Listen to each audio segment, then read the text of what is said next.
पाठ की। ओम नमो भगवते वासुदेवाय।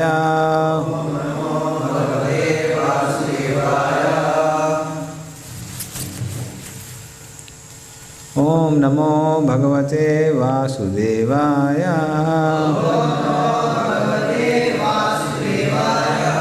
ओम नमो भगवते वासुदेवाय। नारायणं नमस्कृत्य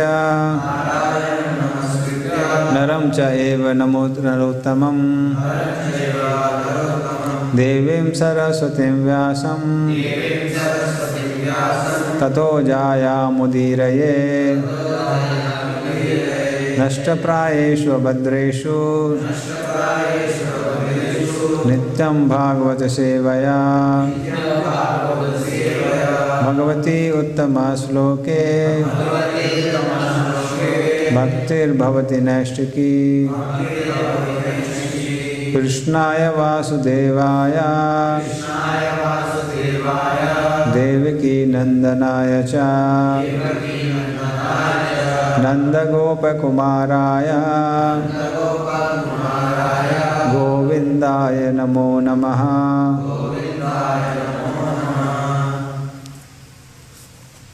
दशम स्कंद अध्याय 54 श्लोक क्रमांक 45। भगवान श्री कृष्ण रुक्मिणी देवी विवाह। देह आद्यंतवानेश द्रव्य प्राण गुणात्मकः आत्मन्य विद्या क्लिप्तः संसारयति देहिनम्। देह आद्यंतवानेश द्रव्यपाण गुणात्मकः आत्म अन्य विद्या क्लिप्तः संसारयति देहिनम्। देह आद्यंतवानेश द्रव्य प्राण गुणात्मकः आत्मन्य विद्या क्लिप्तः संसारयति देहिनम्।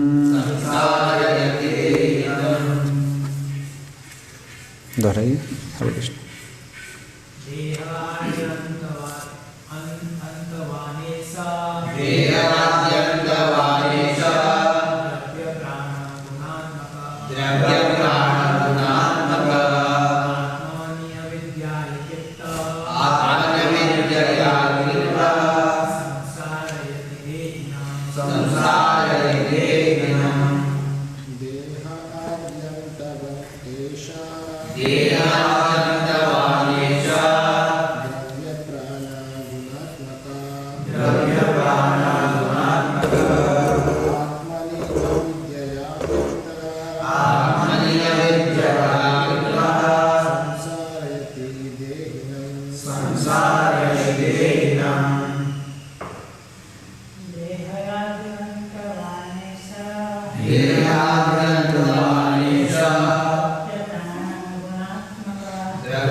शब्दार्थ देह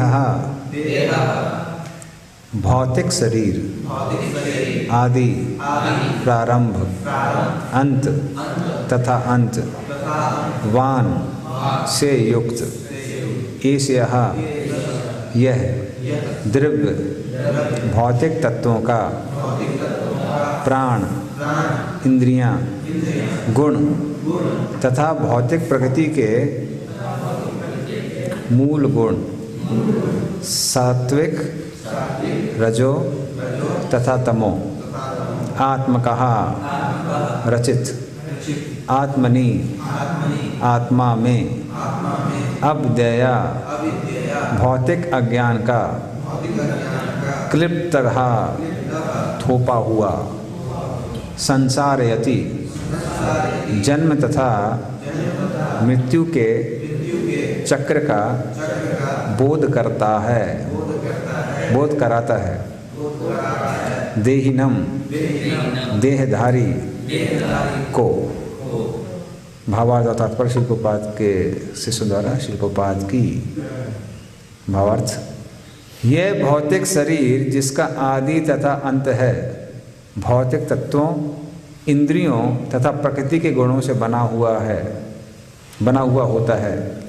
यह शरीर भौतिक अज्ञान द्वारा आत्मा पर थोपे जाने से मनुष्य को जन्म तथा मृत्यु के चक्र का अनुभव कराता है। तात्पर्य,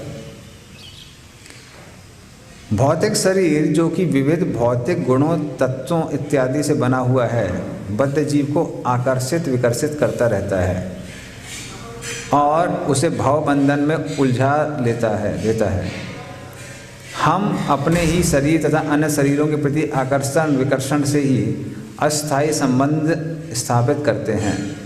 अपने आप को महान उद्यमों तथा कष्ट साध्य कार्यों में लगाते हैं।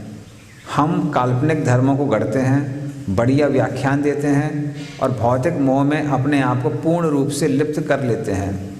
शेक्सपियर ने ठीक ही कहा है, संपूर्ण जगत एक मंच के तुल्य है।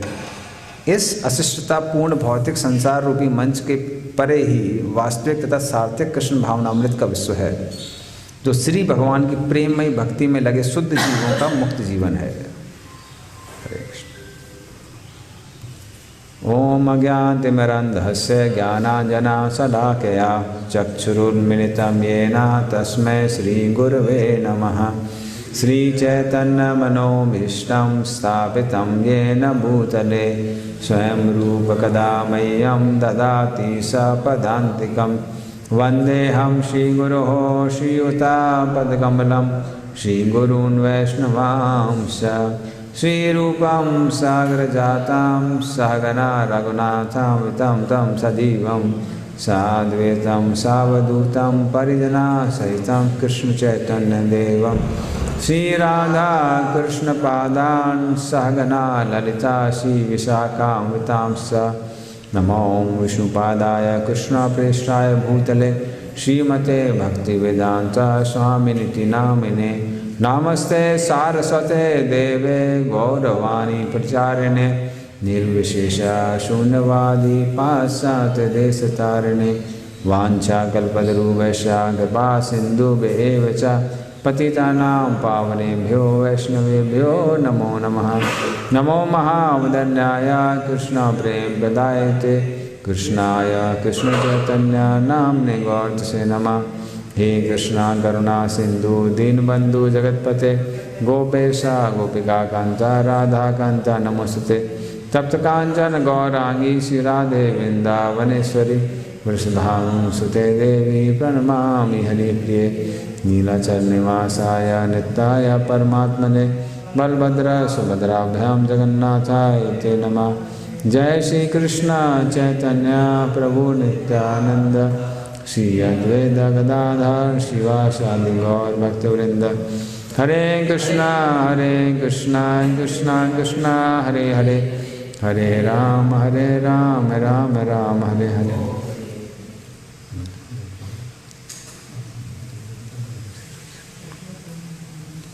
यह स्वानुभव कृष्ण के साथ अमेकम अध्यात्मदीपतिशान्तमोन्दं संसारिणां करुणया पुराणगुह्यं तं व्यासोऽनुमुपयामि गुरुं मुनीनां। हरे कृष्ण। सारे भक्तों से हम आग्रह करते हैं, हमको आशीर्वाद दीजिए ताकि हम इस श्लोक पर कुछ चर्चा कर सकें।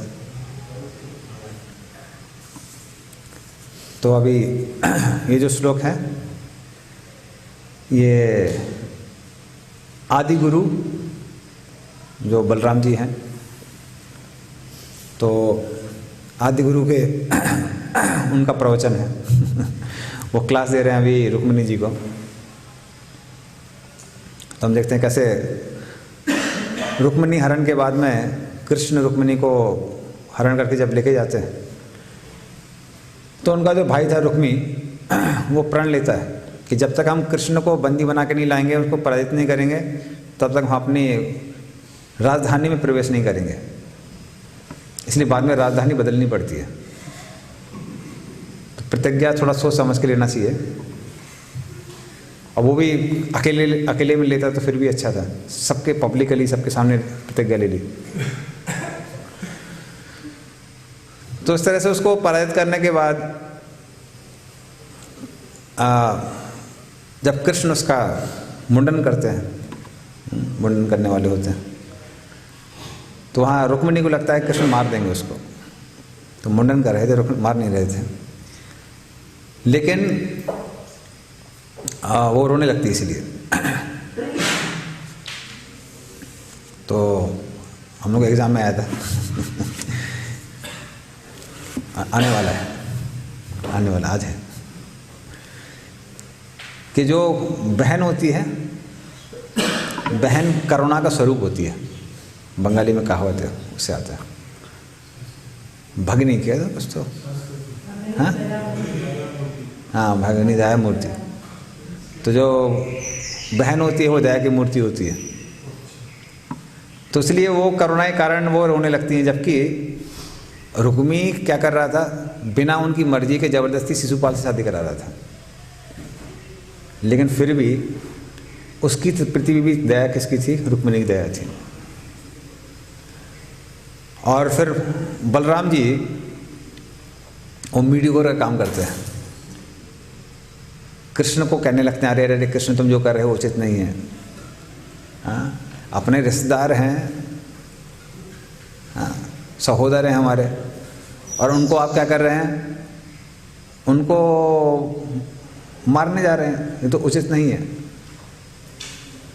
और दूसरी तरफ क्या कर रहे थे कि रुक्मिणी जी को भी उपदेश दे रहे थे, कहते हैं जो भौतिक संबंध हैं ये सब के सब क्षणिक हैं,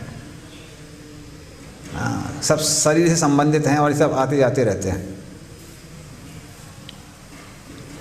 तो ये जो कंसेप्ट है, ये जो विचार हैं, ये हम देखते हैं बार बार भागवतम में आते रहते हैं।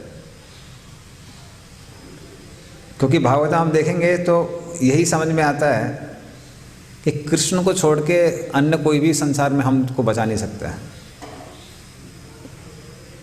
हाँ, जब वसुदेव जी और नंद महाराज एक दूसरे को मिलते हैं तो वो भी देखते हैं कि नंद महाराज कहते हैं कैसे वसुदेव जी के जीवन में इतना कष्ट है, लेकिन फिर भी कोई भी उनको मिल नहीं पा रहा था, उनके कष्टों से उनको दूर नहीं कर पा रहा था। तो उसमें बड़ा अच्छा श्लोक आता है, न कत्र प्रिय संवास सुहृदा चित्त कर्मणाम ओघे नाव्यूहमाणानाम प्लवानाम सोतसो यथा। तो उसमें जो उपमा आती है एक नदी की। तो नदी में कभी कभी तिनके, लकड़ी के टुकड़े और पत्तियां वगैरह सब बहते रहते हैं। संयोगवश कभी कभी एक साथ आ जाते हैं और फिर इधर उधर हो जाते हैं। तो कब वो आसपास आएंगे, कब इधर होंगे, कुछ कह नहीं सकते हैं। समय के साथ में आते हैं और फिर चले जाते हैं। तो उसी तरह से संसार में भी लोग हैं, संयोगवश साथ में आते हैं फिर चले जाते हैं। और खासकर कलयुग में तो ये बहुत ज़्यादा देखने को मिलता है। पहले कम से कम जॉइंट फैमिली रहा करती थी, लोग एक साथ रहा करते थे, और रिश्तेदार भी जनरली एरिया में बटे रहते थे, उसी के आसपास रहते थे। लेकिन आजकल तो सब दूर दूर रहते हैं। माता पिता सोचते हैं मेरा बेटा है, मेरी बेटी है, मेरे साथ में रहेंगे, लेकिन एक बार वो पढ़ाई करने बाहर चले जाते हैं, पढ़ाई बाहर करते हैं, फिर जॉब बाहर करते हैं, कई बार तो दूसरे देश में चले जाते हैं। कब वापस आएंगे, कब आएंगे नहीं, कुछ पता नहीं रहता है। तो इस आशा के साथ करते हैं कि जीवन भर हम ये हमारे साथ में ही रहेंगे, लेकिन साथ में नहीं रहते हैं, चले जाते हैं। और कई फैमिलीज़ में तो ऐसा हो गया कि पति पत्नी भी अगर वर्किंग है तो वो भी साथ में नहीं रहते हैं, कई बार अलग अलग देश में रहते हैं। तो एक फैमिली का हमने देखा था कि वो प्रभु जी यहाँ पे थे, वाइफ ऑस्ट्रेलिया में, बेटा अमेरिका में, बेटी पेरिस में। उनके मैरिज एनिवर्सरी में सब लोग एक साथ मिलते थे साल में एक बार, उसको बोलते हैं फैमिली।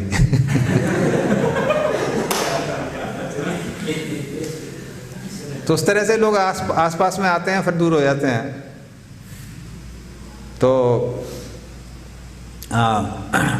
कम से कम जो भागवतम में जिस चीज़ का खंडन किया गया आजकल वो सुख भी नहीं मिलता है। भागवतम में कहते हैं कि आप पारिवारिक सुख की ज़्यादा कामना ना करें, ये क्षणिक है, चला जाएगा। कलयुग में ऐसी हालत है कि लोगों के पास पारिवारिक सुख भी नहीं है, तो इतनी दयनीय हालत है। कई बार कुछ लोग बोलते हैं, कहते हैं कि देखिए प्रभु जी क्या है, पश्चिमी देशों में तो कितना आनंद है, बंगला है, गाड़ी है, आराम से आपको जीवन यापन करने के लिए ज़्यादा संघर्ष नहीं करना पड़ता है। वो है, लेकिन वहाँ पे परिवार ही नहीं है। एक बड़े से बंगले में एक आदमी रहता है, तो गार्डन के साथ में रहता है कुत्ते के साथ में रहता है तो बाकी स्पीसीज मिल जाती है, ह्यूमन स्पीसीज नहीं मिलती है। तो इतने दूर दूर में लोग रहते हैं। तो वाकई सब तो है, सुविधाएं हैं, किंतु पारिवारिक सुख नहीं है, क्योंकि बाकी जो सुविधाएं होती हैं वो आपको स्थूल रूप से आनंद देने वाली हैं, खाने की, चखने की, देखने की, स्पर्श करने की, ये सब कैसे, ये सब स्थूल सुख है। लेकिन स्थूल सुख से ज़्यादा आनंद देने वाले हैं सूक्ष्म सुख, जो व्यक्ति को एक रिश्ते से मिलते हैं। तो एक रिश्ते से व्यक्ति को सूक्ष्म सुख मिलते हैं, जो कि मन को, अहंकार को, इन सबको आनंद देने वाले हैं। व्यक्ति को पता है कि ये हमारे घर वाले हैं, ये हैं, सब साथ में रहते हैं, तो उसमें ज़्यादा आनंद है। जैसे कई बार आपने देखा भी होगा कि भौतिक सुखों का अभाव क्यों ना हो, लेकिन अगर सब लोग साथ में हैं तो ज़्यादा आनंद रहता है। अगर दो मित्र हैं, एक व्यक्ति के खाने लायक ही प्रसाद बचा है, लेकिन फिर भी दोनों लोग अगर मित्र साथ में हैं, घनिष्ठता है, प्रेम है, तो हर व्यक्ति चाहता है कि तुम खा लो, तुम खा लो। क्योंकि जो सूक्ष्म रूप से जो सुख मिलते हैं, या सूक्ष्म शरीर के जो सुख हैं, वो स्थूल शरीर के सुखों से ज़्यादा है, तो उसमें ज़्यादा आनंद है। इसलिए आप पहले देखेंगे, पहले लोग, खैर वैसे तो आध्यात्मिक स्तर पे है, लेकिन अगर आप वैसे भी देखेंगे तो पहले, क्योंकि परिवारों में घनिष्ठता थी, तो लोग भौतिक सुखों के पीछे उतना भागते नहीं थे जो स्थूल सुख थे। तो वैसे तो आप देखेंगे, अगर आध्यात्मिक सीढ़ी तो और भी ऊंचा है, जो आध्यात्मिक आनंद मिलता है, तो देखते हैं कि पहले उल्टा होता था। जैसे कि राम और भरत आपस में, उनमें स्पर्धा चल रही थी। क्या स्पर्धा चल रही थी? कि आप राजा बनिए, आप राजा बनिए। और आजकल हम देखते हैं कि सीट के लिए लोग, हाँ, भाई को बेटे को नहीं देखते। तो जब घनिष्ठता नहीं रहती तो ये सारी चीज़ें आ जाती हैं। हाँ, बल्कि हम लोग राधा गोविंद महाराज के लेक्चर में कल सुन रहे थे, तो महाराज कह रहे थे कि जब सीता जी एक गांव में जाती हैं, तो वो भरत महाराज उनको लक्ष्मण जी के बारे में जब इंट्रोड्यूस करती हैं, कहते हैं कि ये हमारा छोटा देवर है। ये छोटा नहीं, बड़ा देवर है। बड़ा देवर का मतलब और भी छोटे देवर हैं हमारे, सिर्फ ये नहीं है। तो ऐसा नहीं कि उनको लगा कि भरत ने हमारा राज्य छीन लिया है, ऐसा हो गया वैसा हो गया, तो उनको भूल जाए। तो वन में बारी भटक रही थी, पर पूरी परिवार की याद थी। तो ये एक वैदिक समाज में हम देखते हैं। या फिर हम देखते हैं कि जब एक और जो उदाहरण ले सकते हैं हम लोग, कि माँ जब कुछ ऐसा प्रिपरेशन बनाती है जो उसको बहुत पसंद है, उसको भी पसंद है, बच्चों को भी पसंद है। मान लीजिए पकौड़े बन रहे हैं, हाँ, और माँ को बहुत पसंद है, लेकिन अगर बेटा ज़्यादा खा लेता है और माँ के लिए नहीं बचते हैं, तो माता को अफसोस होता है कि खुशी होती है? खुशी होती है। अगर भौतिक दृष्टि से देखेंगे तो आपको लगेगा कि अरे दुख होना चाहिए, अरे हमारे इतने फेवरेट थे, पूरा खा गया। लेकिन माता को खुशी होती है, क्योंकि जो सूक्ष्म सुख हैं वो स्थूल सुख से ऊपर होते हैं। लेकिन कलयुग में वो भी नहीं मिलता है। तो उस श्रेणी पे फिर हम देखते हैं भागवतम में ये सब लिखा हुआ है। जैसे यहाँ पे वो बोल रहे हैं कि इस संसार में जो भी भौतिक रिश्ते हैं वो क्षणिक है, मतलब आप स्थूल सूक्ष्म सुख से भी ऊपर उठ के कहाँ पर आइए, आध्यात्मिक श्रेणी में आइए।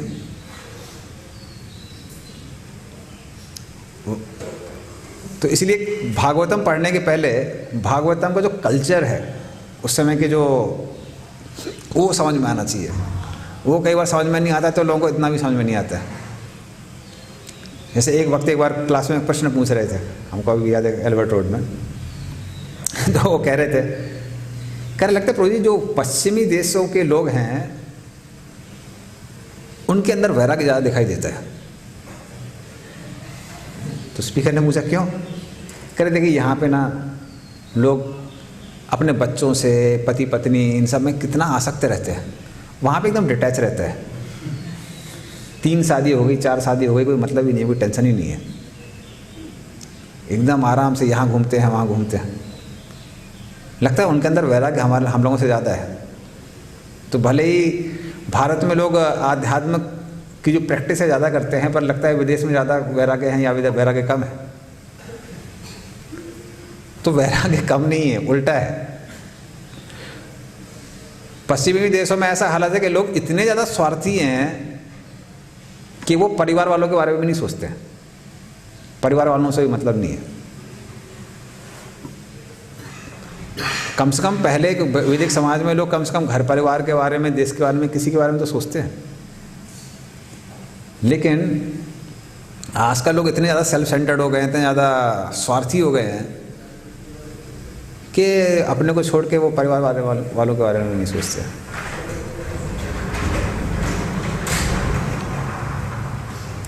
तो ये कलयुग के लक्षण है तो वो वैराग्य नहीं है, वो महास्वार्थ है तो ऐसा नहीं है लोग तो फिर उस श्रेणी पे अगर हम देखेंगे तब हम इस जो ये श्लोक है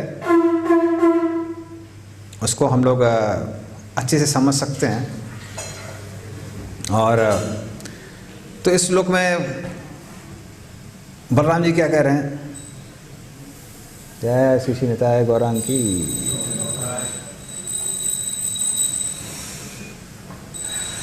शील गोपाल की जय गौ के मंदिर। हाँ, तो जस्ट मैं एक पॉइंट बता रहा था। तो एक भक्त अभी जब मायापुर इंस्टीट्यूट में था तो वो बता रहे थे, कई सालों तक अमेरिका रह के आए हैं, तो अपने अनुभव बता रहे थे। तो वो कह रहे थे कि प्रभु जी बहुत फैसिलिटी है सारी, कर लेने कोई संबंध ही नहीं है, इसलिए लोगों को फिजिकल प्रॉब्लम ज़्यादा नहीं होती है, सिर्फ मेंटल प्रॉब्लम ही होती है। तो साइकोलॉजिस्ट के पास जाते रहते हैं, दवाई खाते रहते हैं, अपने पागलपन को सुधारते रहते हैं। बाकी फिजिकल कोई समस्या नहीं, उधर फिजिकल बिल्कुल समस्या नहीं है। तभी कई बार भक्तों के मन में बहुत बार प्रश्न आता है, बोलते हैं प्रभु जी यज्ञ तो यहाँ ज़्यादा हो रहा है, यहाँ ज़्यादा हरि नाम हो रहा है, लोग भक्ति यहाँ पे ज़्यादा कर रहे हैं, लेकिन देखते हैं कि भारत में ज़्यादा समस्या दिखाई पड़ती है, फॉरेन में उतनी समस्या नहीं दिखाई देती है। ये सिर्फ स्थूल रूप से, अगर सूक्ष्म रूप में जाएंगे तो वहाँ समस्या है, कोई रास्ता ही नहीं है। इसलिए सोशल मीडिया नेटवर्किंग है वो इतनी फेमस क्यों हुई फॉरेन कंट्रीज़ में, पहले हुई बाद में यहाँ पे हुई। हम लोग तो कॉपी करते हैं उनको, पर वहाँ पे इतनी फेमस इसलिए है क्योंकि लोगों के पास कोई बात करने के लिए नहीं है, किसी से रिश्ता बनाने के लिए है ही नहीं वहाँ पे। और यहाँ पे जब लोग कॉपी करते हैं, कॉपी करने के चक्कर में रिश्ता बिगाड़ लेते हैं। तो सोच समझ के कॉपी करना चाहिए, वहाँ पे उनके लिए वो नीड है, वो ज़रूरत है। और यहाँ पे वो फेसबुक यहाँ वहाँ पे इतना ज़्यादा घूमते रहते हैं कि घर वालों से बात करने का टाइम नहीं होता है, तो उल्टा हो जाता है। तो इस तरह से वैदिक समाज में जब उस आधार पे देखेंगे तब आध्यात्मिक स्तर समझ में आता है, तब व्यक्ति आध्यात्मिक स्तर पे आता है। तो ऐसा नहीं है, कई बार लोगों के मन में विचार क्या आता है कि जब तक भौतिक कष्ट नहीं मिलेंगे तो क्या नहीं होगा, वैराग्य नहीं आएगा। ऐसा नहीं है। तो ये एक मिसकंसेप्शन है, क्योंकि जब भौतिक कष्ट भी मिलते हैं तब भी लोगों के अंदर वैराग्य नहीं आता है। वो सोचते हैं कि हमने गलत ऑप्शन चूज किया, कोई और ऑप्शन चूज करना चाहिए था।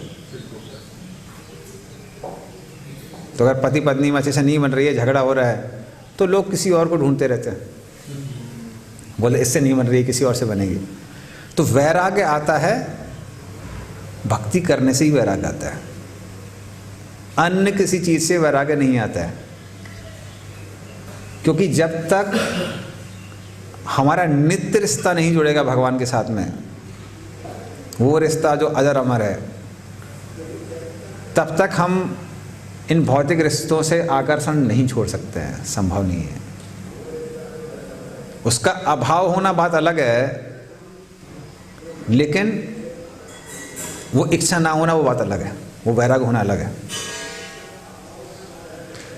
तो भक्ति करने से ही वैराग्य आता है।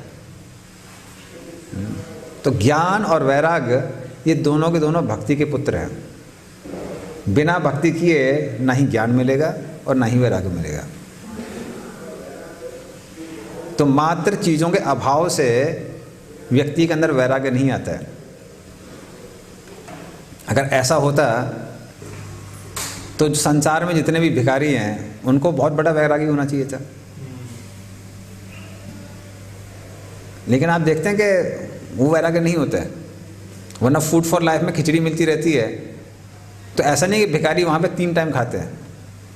हम मंदिरों में देखा भी है, जहाँ दिन भर भी खिचड़ी वितरण होता है, 3 टाइम नहीं खाते हैं, वो एक ही टाइम खाते हैं। और कई बार 1 टाइम भी नहीं खाते, वो थोड़ा एक्स्ट्रा होता है उनका। कारण क्या है? थोड़ा स्पेशल चाहिए, तो उनको भी वैरायटी चाहिए। तो मात्र चीज़ों का अभाव, उससे वैराग्य आता नहीं है। वैराग्य स्वाभाविक रूप से आता है जब व्यक्ति भक्ति करता है। तो जब आध्यात्मिक आकर्षण बढ़ जाता है तब भौतिक आकर्षण कम होता है, अन्यथा ऑटोमेटिकली कम नहीं होता है। और जब वो आध्यात्मिक आकर्षण बढ़ जाता है तब व्यक्ति भली कितनी भी फैसिलिटी से क्यों ना जुड़ा हो, तो भी वो कैसा रह सकता है? वो निरासक्त रह सकता है। इसलिए जो वैराग्य आता है वो अंदर से आता है। हम देखेंगे भागवत में तो पूरे उदाहरण है। वो राजऋषि जिनका सिर्फ पृथ्वी पे नहीं पूरे भूमंडल पे राज्य था। परीक्षित महाराज जब राजा थे तो उनके बारे में विवरण आता है कि जो भू स्वर्ग हैं, मतलब देवता लोग हैं, वो भी उनको टैक्स दिया करते थे परीक्षित महाराज को। अभी गवर्नमेंट को अपने सिटीजन से ही टैक्स नहीं मिलता है, लोग टैक्स चोरी करते रहते हैं। लेकिन जब परीक्षित महाराज राजा थे तो अन्य देवता लोग भी उनको टैक्स दिया करते थे। तो इतना ज़्यादा ऐश्वर्य होने के बावजूद ऐसा नहीं है कि कोई पारिवारिक दिक्कत थी, परिवार में पूरा सुख था। तो पूरा पारिवारिक सुख होते हुए भी, सब चीज़ों को होते हुए भी, शक्ति सामर्थ्य होते हुए भी, जब उनको पता चलता है कि अरे हम 7 दिन में देह त्यागने वाले हैं, तक्षा आके हमको समाप्त करने वाला है, विचलित नहीं होते हैं, वो खुश हो जाते हैं। आप पढ़ सकते हैं पहले स्कंद के 19वें चैप्टर में, 18-19 चैप्टर में।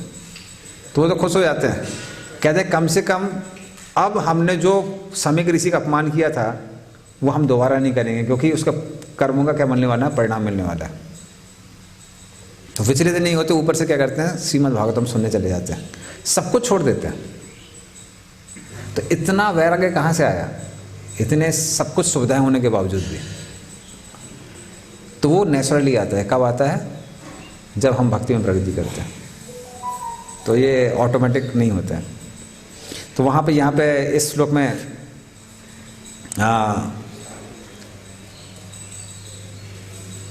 बलराम जी कह रहे हैं, वो कह रहे हैं जो शरीर है वो किससे बना है? भौतिक तत्वों से बना है, भौतिक इंद्रियों से बना है, प्रकृति के गुणों से बना है। लेकिन ये कैसा है? ये क्षणक है, ये खत्म होने वाला है। तो वो इंडिकेट क्या कर रहे हैं? वो इंडिकेट ये कर रहे हैं कि रुक्मिणी, ये जो तुम्हारा रुक्मी के साथ संबंध है वो कैसा है? वो भौतिक है। लेकिन कृष्ण के साथ जो संबंध है वो कैसा है? वो नित्य है, आध्यात्मिक है। इसलिए इस पर इतना ज़्यादा ध्यान मत दो, क्योंकि संसार में जो भी भौतिक रूप हैं, रूप रस गंध शब्द स्पर्श जो भी है, और भौतिक रिश्ते हैं, ये सब इस संसार में बांधने वाले हैं। किंतु आध्यात्मिक स्तर में जो भी चीज़ें हैं वो कैसी हैं, वो मुक्त करने वाली है। तो ये भौतिक और आध्यात्मिक में अंतर है। तो जब हम किसी साधारण रूप की ओर आकर्षित होते हैं या फिर उसको नहीं देखना चाहते, दोनों चीज़ें, जैसे यहाँ पे बताया गया है तात्पर्य में, आकर्षण और विकर्षण ये ही अस्थायी संबंध स्थापित करते हैं। तो किसी चीज़ से आकर्षण हो रहा है, अट्रैक्शन हो रहा है, या फिर विकर्षण हो रहा है, क्या हो रहा है, रिपल्सन हो रहा है। तो दोनों में ध्यान कहाँ जा रहा है, उसी विषय वस्तु पे जा रहा है। तो ये जो विषय वस्तु पे हम ध्यान करते हैं तब क्या होता है, तब ध्यायते हो विषय पुंसान, वो भी ध्यान है, लेकिन उससे क्या होता है, संगात सस्तु उपजायते, संगात संजायते कामा कामा क्रोध उपजायते। तो धीरे धीरे करके वो व्यक्ति का पतन होता है। तो ये भी ध्यान है। वैसे आजकल आप चले जाइए बाहर तो लोग क्या बोलते हैं कि आप ध्यान करिए सब ठीक हो जाएगा। अरे ध्यान किस पे करना है ये बहुत महत्वपूर्ण है। तो कृष्ण ने दोनों तरह के सिद्धांत बताए हैं। अगर मान लीजिए हम भौतिक पदार्थों पे, भौतिक व्यक्तियों पे, भौतिक चीज़ों पे ध्यान करते हैं तो वो ध्यान संसार में हमको बांधने वाला है। जैसे एक ऑर्गेनाइजेशन बहुत प्रसिद्ध है, तो उनको पूछा हमने कि आप किस पे ध्यान करते हैं, बोलते हम कंसंट्रिक सर्कल्स पे ध्यान करते हैं, ऐसे गोले बने उस पर ध्यान करते हैं। बाप रे, ये तो जन्म मृत्यु चक्कर में घूमने वाला है। या कुछ लोग बोलते हैं किसी पे भी ध्यान कर सकते हैं। अरे आप किसी पे भी ध्यान कर सकते हैं तो फिर वो हीरो हीरोइन का लोग पोस्टर लगा के उस पर भी ध्यान कर सकते हैं। हाँ, कोई बोल सकता है कि हम अपनी गर्लफ्रेंड पे ध्यान कर रहे हैं, तो ये कोई ध्यान हुआ क्या? तो जब हम भौतिक चीज़ों पे ध्यान करते हैं, इस संसार में बनते हैं, जब हम भगवान विष्णु पे, भगवान कृष्ण पे ध्यान करते हैं तभी मुक्त होते हैं। ध्यान अवस्थित तद्गतेन मनसा पश्यन्ति यम योगिना। तो जो योगी हैं वो भगवान विष्णु उन पर ध्यान करते हैं। तो जब लोगों के अंदर बहुत ज़्यादा वैराग्य होता है तब उनको समझ में नहीं आता है कि वैराग्य मतलब दुनिया से बहुत जले हुए हैं, जने भरे लोग होते हैं। उनको कई बार समझ में नहीं आता है कि भगवान की सेवा कैसे मुक्त करने वाली है, भगवान के दर्शन कैसे मुक्त करने वाले हैं, ये सब चीज़ें कैसे मुक्त कर सकती हैं। तो भौतिक चीज़ें हमको बांधती हैं, लेकिन आध्यात्मिक चीज़ मुक्त करने वाली हैं। बल्कि भगवान के शरीर में जो अलग अलग हिस्से हैं उन सबका अलग अलग इफेक्ट है। मात्र कृष्ण के चरणों में जो नाखून है उन पे ध्यान करने से व्यक्ति को उपनिषद का ज्ञान मिलता है।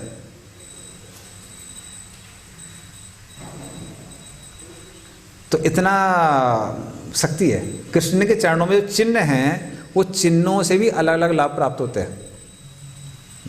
संचित्त येद भगवतश्चरणारविंदम वज्रांकुशधत सरोरुलांछनाट्यम उत्तुंग रक्त विलसन नख चक्रवाला ज्योत्स्ना विराहत महत रणमंद कालम। ज्योत्स्ना विराहत महत, तो उनके नाखूनों पे ध्यान करने से हृदय में जो भी तमोगुण है वो सब नष्ट हो जाता है। कृष्ण के चरणों में जो अंकुश का चिन्ह है उस पर ध्यान करने से जो हाथी रूप मन है वो केंद्रित होता है, वो नियंत्रण में आता है। कृष्ण के चरणों में जो वज्र का निशान है उस पर ध्यान करने से पहाड़ जैसे जो पाप होते हैं वो भी नष्ट हो जाते हैं। ये ध्यान है, तो ये असली ध्यान है, ये ध्यान करने से लाभ है। हाँ, तो धीरे धीरे करके जब भक्त लोग भगवान पे ध्यान ही करते रहे, आपको लगेगा क्या टाइम वेस्ट कर रहे हैं, यहाँ पे खड़ा हुआ है भगवान को ऊपर से नीचे तक देख रहा है। लेकिन मात्र भगवान का दर्शन करने से व्यक्ति को सारे आध्यात्मिक लाभ प्राप्त हो जाते हैं। कई बार लोग दुखी होते हैं। अरे आप दुखी हैं, आप सिर्फ भगवान के मुस्कुराते हुए चेहरे को देखिए, सारे दुख खत्म हो जाते हैं। हासाम हरे रवतनाखिल लोक तीव्रा शोकश्रुसागर विशोषण मत्तोदारम सम्मोहनाय रचितम निजमाय यस्य भ्रूमंडलम मुनिकृते मकरध्वजस्य। तो हासम हरे अवतनाखिल लोक तीव्रा, शोक अश्रु सागर, भौतिक जगत में आने के बाद में जीव इतने सारे आंसू बहाता है कि पूरा सागर भर जाएगा। हर कोई कलेक्शन करता है जन्म जन्मों तक, तो पूरा सागर भर जाएगा, तो शोक अश्रु सागर। लेकिन विशोषणम मतलब पूरा क्या हो जाता है, एक बार में सबका सब वाष्प में बदल जाता है, इवॉपरेट हो जाता है। कैसे हो जाता है? जब कोई कृष्ण के मुस्कुराते हुए चेहरे की ओर दिखता है। हासम हरे रवतना अखिल लोक तीव्र सम्मोह नाय रचितम निज मायस्य। पूरा संसार है वो कामदेव के बाणों से छीण वीण है, परेशान है। लेकिन अगर मान लीजिए आप कृष्ण की भावों पर ध्यान करते हैं, भगवान की भावों में ध्यान करते हैं, तो उनके जो कटाक्ष हैं वो बाण की तरह हमारे ये जो कामदेव के बाण हैं उनको विदीर्ण कर देते हैं। तो भगवान के भावों पर ध्यान करने से लाभ है। तो भगवान की भावें कैसी है? वो भी धनुष की तरह है, और आँख से क्या निकलते? तीर निकलते हैं कटाक्ष के रूप में। तो उन कटाक्षों से, तो इस तरह से भगवान के मात्र ध्यान करने से, बैठिए थोड़ी देर दर्शन करिए, दर्शन करने से ही इतना लाभ मिल जाता है ना। कई बार लोग बोलते हैं मंदिर जाने का क्या लाभ है? मंदिर जाने का ये लाभ है, शास्त्रों को खोल के देखिए तब समझ में आएगा मंदिर जाने का क्या लाभ है। लोग बोलते हैं भगवान तो सब जगह, मंदिर जाने का क्या लाभ है? अरे भगवान सब जगह तुमको दिखते हैं, सब जगह। हाँ, तो अगर भगवान को देखना है तो मंदिर आना पड़ेगा। और इस तरह की सारी भ्रामक चीज़ें क्यों आती हैं? क्योंकि मात्र श्रीमद् भागवतम में, रामायण आदि ग्रंथों में इन सब चीज़ों के भगवान के बारे में इतना विवरण दिया है, भगवान के बारे में इतना विवरण कहीं नहीं दिया है। जैसे कई बार आप अन्य लोगों से पूछते ना, अन्य धर्मों में तो यही पता नहीं है कि भगवान दिखते कैसे हैं, रूप का ही कहीं विवरण नहीं है। वहां पे जाके क्या क्या भोग मिलने वाला है उसका बड़ा विवरण है। इतनी स्त्रियां मिलेंगी आनंद भोगने के लिए, या फिर पार्टी टाइम होता रहता है वहाँ पे, वो सब तो होता रहता है। भगवान क्या करते हैं, भगवान कैसे दिखते हैं? कुछ भी नहीं दिया है उनके बारे में। तो जब कुछ दिया ही नहीं है तो हम उन पर ध्यान कैसे करेंगे? आकर्षण कैसा होगा? तो ये कुछ पैंडेमिक के पहले की बात है। भक्ति विनोद महाराज हम लोग को बता रहे थे क्लास में कि पैंडेमिक के पहले की बात है कि इंटरफेथ कॉन्फ्रेंस थी। तो इंटरफेथ कॉन्फ्रेंस में बहुत सारे अलग अलग धर्मों के लोग आए थे। तो वहाँ जो भक्त गए थे, भक्त लोग बता रहे थे कि जो बड़े बड़े क्रिश्चियन प्रीस्ट वगैरह भी थे, उनको मालूम था कि भाई इस्कॉन वाले ऑर्गेनाइज कर रहे हैं, तो सबके सब संस्कृत के श्लोक लोग लेके आए थे कोट करने के लिए, कैसे जो आपके यहाँ दिया वो हमारे धर्म में भी दिया है, ये सब कोट कर रहे थे। और हम लोगों की तरफ से जो भक्त गए थे वो थे राधिका रमनपुर। तो उन्होंने एक आर्टिकल लिखा था प्लेन इंग्लिश में, एक भी श्लोक कोट नहीं किया था, लेकिन वो बताते हैं कैसे भगवान का क्या विवरण दिया हुआ है, क्या क्या रूप का विवरण दिया हुआ है, भगवान क्या क्या करते हैं, कैसे भगवान के साथ संबंध स्थापित करना, उनके पास जाना, ये जीवन का लक्ष्य है। वो सुन के जितने भी वहाँ क्रिश्चियन प्रीस्ट थे बहुत प्रभावित हो गए। तो सबके सब बोलते हैं, कहते हैं, उनसे जब भक्तों ने स्पीच में नहीं बोला था, बाद में बोला था स्पीच रिकॉर्ड हो जाएगी, दिक्कत हो जाएगी। तो बाद में कह रहे थे कि आपका धर्म कितना ज़्यादा आकर्षक है, क्योंकि आपको भगवान के रूप के बारे में पता है, भगवान कहाँ रहते हैं ये पता है, भगवान की क्या क्या एक्टिविटीज़ हैं ये पता है, भगवान क्या क्या खाते हैं ये पता है। तो इतना कोई सुनेगा तो कोई भी स्वाभाविक रूप से भगवान से आकर्षित हो जाएगा, क्योंकि भगवान है ही इतने आकर्षक। कहते जहाँ तक हम लोगों को पता है, हम लोगों को कुछ पता नहीं है, हमको बस इतना ही पता है कि ना जितना जैसे आप खुद के साथ व्यवहार करते हैं अपने पड़ोसी के साथ भी करिए। कर इसीलिए हम लोग सोशल सर्विस करते रहते हैं कि भाई ठीक है भगवान को प्रसन्न करना है तो थोड़ा सोशल सर्विस कर देते हैं, लेकिन हमको पता ही नहीं कि भगवान कौन है, क्या करते हैं। और जो भगवान का विवरण भी दिया हुआ है वो इतना भयानक दिया हुआ है। भगवान डंडा लेके वहाँ पे बैठे रहते हैं, तुमने पाप किया है तो हमेशा लिए नरक जाओ, तुमने पुण्य किया हमेशा के लिए स्वर्ग जाओ। तो जिसने थोड़ा गड़बड़ कर दिया वो टेंशन में रहता है कि भगवान डंडा लेके वहाँ बैठे हुए हैं। तो विवरण भी कैसा नहीं है, बहुत आकर्षक नहीं है। इसे कहना है कि आपके यहाँ पे आपके ग्रंथों में जो दिया हुआ है, जो भगवान का विवरण दिया हुआ है, वो बहुत आकर्षक है। तो बोले ठीक है, इसलिए समझ में आता है कि आप लोग इतना आनंद में क्यों रहते हैं, क्योंकि भगवान के साथ में वो संबंध स्थापित करने को मिलता है। और बहुत सारे भक्तों के जीवन में हमने जो अनुभव सुना है कि जैसे ही घर में भगवान की विग्रह आती है तो पूरा वातावरण बदल जाता है, क्योंकि भगवान आनंद के स्रोत है। तो जब आपको उनके कपड़े पहनाने को मिलता है, उनको खिलाने का मौका मिलता है, उनकी सेवा करने का मौका मिलता है, तो वो आनंद अलग है। उसके पहले सिर्फ घर में बाकी सब काम करते रहना, उसमें लोगों को फ्रस्ट्रेशन आ जाता है। कई बार लोग बोलते हैं अरे बहुत ऊब गए हैं, थोड़ा बाहर जाते हैं, बाहर घूम के आते हैं, खाना बना बना के खा के थक गए हैं। लेकिन जब भगवान की सेवा करते हैं तो उसमें विशेष आनंद आता है लोगों को। तो ये सिर्फ एक दो नहीं, हमने बहुत सारे गृहस्थ भक्तों से सुना हुआ है कि प्रभु जब से डीटीज आई हैं घर बदल गया। तो इस तरह से भगवान के रूप का दर्शन करना, भगवान की सेवा करना, श्रवण कीर्तन करना इत्यादि, ये सब इतना आनंद क्यों देता है? क्योंकि ये आत्मा का स्वाभाविक कार्य है। आत्मा स्वभाव से ही क्या है? जीवन स्वरूप है कृष्ण नित्यदास। तो ये सब नेचुरल है किसी भी जीव के लिए। आर्टिफिशियल चीज़ों को आदमी ज़्यादा समय तक नहीं कर सकता है।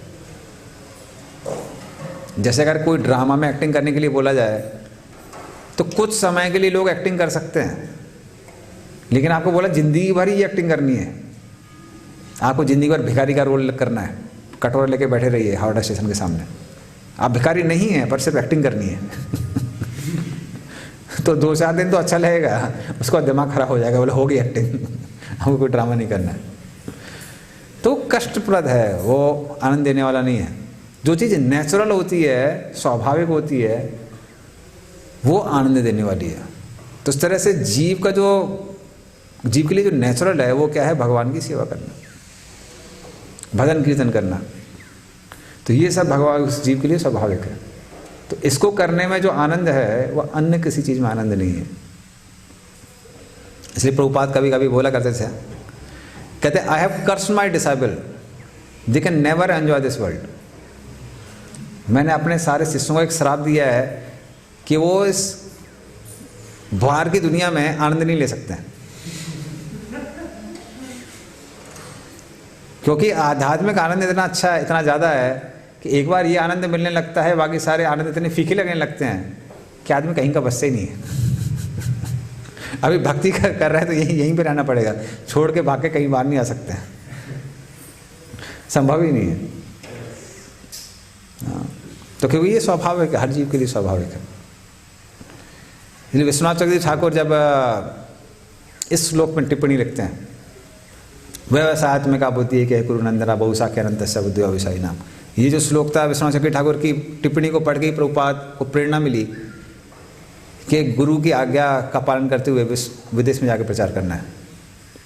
तो उसमें वो लिखते हैं, कहते हैं भक्त क्या सोचता है? भक्त ये सोचता है कि भगवान की सेवा गुरु के आदेश के अनुसार करना मात्र जीवन को लक्ष्य प्राप्त करने के लिए एक साधन नहीं है कि भगवान की सेवा करेंगे किसके अनुसार? गुरु के आज्ञा के अनुसार, तो हमको अपने जीवन का लक्ष्य प्राप्त हो जाएगा, भगवान के धाम चले जाएंगे। ऐसा नहीं है, वो अपने आप में जीवन का लक्ष्य है, वो अपने आप में जीवन का लक्ष्य है। It is not means, it is goals in it self. तो अगर किसी को गुरु की आज्ञा के अनुसार भगवान की सेवा करने का मौका मिल रहा है तो मतलब आपको अपना लक्ष्य प्राप्त हो गया है। क्यों? क्योंकि ये आत्मा के लिए स्वाभाविक है। सब लोग आध्यात्मिक जगत में क्या करते हैं? जो वरिष्ठ वैष्णव हैं उनकी आज्ञा के अनुसार भगवान की सेवा करते हैं।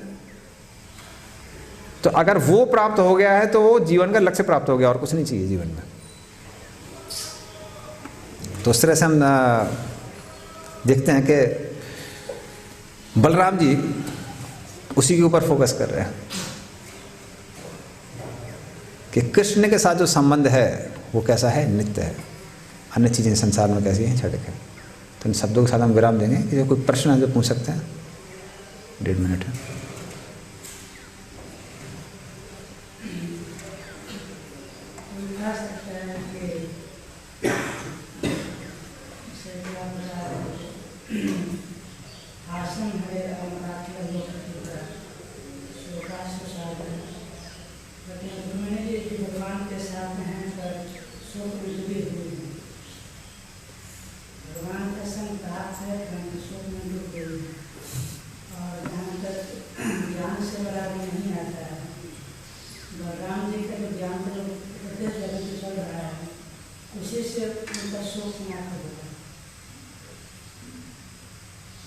ओके।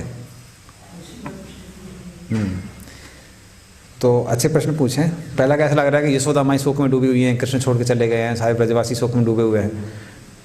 तो इस संसार में हम साधारणतः देखते हैं कि जो दुख है, अगर हम अपना हिस्ट्री देखेंगे तो दुख के क्षण ज़्यादा याद रहते हैं, सुख के क्षण ज़्यादा याद नहीं रहते हैं। अब आप थोड़ा ध्यान करने की कोशिश करेंगे। कारण क्या है? कारण ये क्या है कि कोई दुख संसार में, जीवन में ज़्यादा गहराई से जाता है, सुख उतना गहराई से नहीं जाता है। तो उसी तरह से आध्यात्मिक जगत में भी जो दुख है वो ज़्यादा गहरा है, सुख उतना गहरा नहीं है। लेकिन वहाँ पे दुख भी आनंद देने वाला है, क्योंकि वो कैसा है, एब्सोल्यूट है अपने आप में। तो वो दुख भी कैसा है, आनंद देने वाला है। इसलिए आध्यात्मिक जगत में जो दुख है वो सुख से ज़्यादा सुख देता है, वो सुख से ज़्यादा सुख देता है। इसीलिए तो, और उसका साधारण, उसका जो हम लोग देख सकते हैं प्रमाण, वो प्रमाण क्या है? साधारणतः संसार में कोई हमको छोड़ के चला जाता है तो हम उसको भूल जाते हैं। ब्रजवासी क्यों उसको कभी भूले नहीं? कृष्ण एक हिसाब से देखा जाए तो लंबे समय तक 100 वर्षों बाद ही आते हैं ब्रज में। बीच में आते हैं लेकिन उतने लंबे समय के लिए नहीं आते हैं, 100 वर्षों बाद भी आते हैं। लेकिन 100 वर्षों तक वो हमेशा कृष्ण में डूबे रहे, ऐसा कैसे संभव है? आनंद मिल रहा होगा तभी तो डूबे हुए हैं ना। कष्ट मिल रहा होता तो कैसे डूबे हुए होते? आजकल तो कई बार लोग ग्रॉस हो जाते हैं, बिल्कुल मुंह पे बोल देते हैं। तो राधा वल्लभ प्रभु एक बार एक वहाँ पे गए थे, वो मतलब उनका डेथ कल्टिवेशन का प्रोग्राम रहता है, जब कोई मर जाता है तो उसको प्रोग्राम देने जाते हैं। तो एक परिवार में गए, वहाँ पे लगभग जो घर का मुखिया था 50-52 साल का था, तो वो डिपार्ट हो गया था। तो लगभग 2 हफ्ते हो चुके थे। तो उनको बुलाया फिर, तो व्यासन में बैठे, बोले कि बड़ी दुख की बात है, वो गुजर गए। तो बोले कि दुख नहीं है, हम लोग सुख चाहते हैं, आप कीर्तन करिए, हम सबको नचाइए, हम नाचना चाहते हैं। बहुत रो लिए, 2 हफ्ते हो गए हम रो रहे हैं। तो बोले बाप रे, इतना बोल्डली बोल रहे हैं। तो कलयुग में खैर ऐसी हालत हो जाती है। लेकिन हम उदाहरण क्या देख सकते हैं कि ब्रजवासी लोग 100 वर्षों तक कृष्ण को नहीं भूले, क्योंकि कृष्ण के लिए रोने में ज़्यादा आनंद है। इसलिए जब उद्धव जी वहाँ जाते हैं, वृंदावन में जाते हैं, तो बोलते हैं कि अगर कोई भौतिक चीज़ों के लिए रोता तो बोलते हैं कि भूल जाइए, क्षणिक है, ऐसा है, वैसा है। अगर कोई कृष्ण के लिए रो रहे हैं तो क्या बोलना चाहिए? और रोइए, अच्छी बात है, हमको भी रोना चाहिए। क्योंकि वो अजाद आनंद देने वाला है। तो ये उसका हो गया। और दूसरा आपने क्या पूछा था? सेकंड, हाँ, ज्ञान। तो ज्ञान से वैराग्य आता है। तो भक्ति के ज्ञान में और एक साधारण ज्ञान में अंतर है। तो जो साधारण ज्ञान है, विद्या, अविद्या, पराविद्या, ये तीनों चीज़ें अलग अलग होती हैं। इसलिए कई बार कुछ भक्त लोग ज़्यादा भागवतम पढ़ते हैं तो लोग बोलते हैं ज्ञानी है। अरे ज्ञानी नहीं है, ये भक्ति, ये पंचांग भक्ति है। भागवत श्रवण, भागवत का अध्ययन, ये पंचांग भक्ति में आता है। ये सबसे ज़्यादा भक्ति में प्रगति देने वाला है। आप कैसे बोल सकते हैं वो ज्ञानी है? गीता भागवत पढ़ा तो अच्छी बात है। परीक्षित महाराज से भागवतम को सुन सुनकर उनका उद्धार हो गया, भगवत धाम चले गए। तो इसलिए विद्या, अविद्या और पराविद्या तीनों में अंतर होता है। अविद्या रजोगुण तमोगुण से बनी हुई है, विद्या सत्वगुण से बनी हुई है और जो पराविद्या है वो तीनों गुणों के परे है, आध्यात्म विद्या है। तो जो ये बलराम जी यहाँ दे रहे हैं ये पराविद्या है। वो सिर्फ ये नहीं कह रहे हैं कि संसार से वैराग्य प्राप्त करना है, वो क्या बोल रहे हैं, वो कृष्ण से संबंध की भी तो बात कर रहे हैं। इसलिए जब संवित शक्ति और लादनी शक्ति एक साथ उनका मिश्रण होता है तो वो जो ज्ञान है वो वैराग और आनंद दोनों देने वाला है। वरना सिर्फ वैराग्य रहेगा, आनंद नहीं रहेगा तो व्यक्ति वैराग्य को छोड़ देगा। इसलिए चैतन्य चरितामृत में आता है कि जब लादिनी शक्ति और संवित शक्ति अपरण में उनका मिश्रण होता है तो वो वाकई में वो स्टेबल है। ठीक है, तो बहुत समय हो गया, तो जिसको प्रश्न पूछना है प्रश्न पूछ सकते हैं। गंधरा श्रीमद् भागवतम की, श्री प्रभुपाद की, ऐसा गौर प्रेमानंदे, श्री प्रभुपाद की।